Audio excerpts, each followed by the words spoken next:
في قرية صغيرة في أطراف البلد كان في بيت قديم جدا معروف عند الناس باسم بيت الغروب. محدش في القرية كان بيقرب منه، وكل اللي حاولوا يسكنوا فيه اختفوا أو اتجننوا في يوم.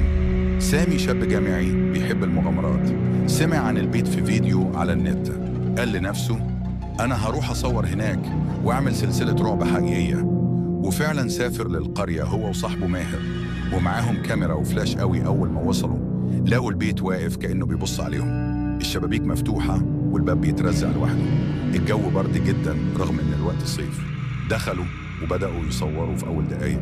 المكان كان هادي، بس بعد شوية الكاميرا بدأت تسجل أصوات همس.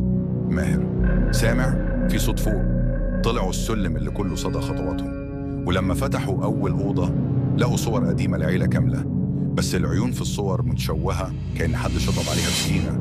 سامي كان بيضحك وبيقول أكيد حد عاملها مقلب، بس ماهر بدأ يحس بضيق نفس. كل ما يقرب من الصور يسمع صوت طفل بيبكي.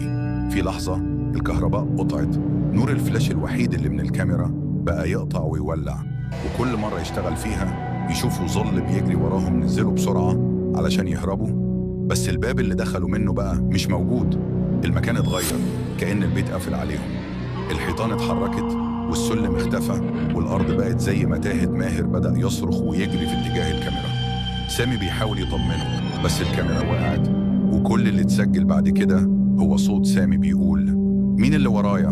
ماهر رد عليا، وبعدها صوت خبط، وبعدين صمت تام. الشرطة لقت الكاميرا بعد 3 أيام في نص البيت، ما لقوش لا سامي ولا ماهر.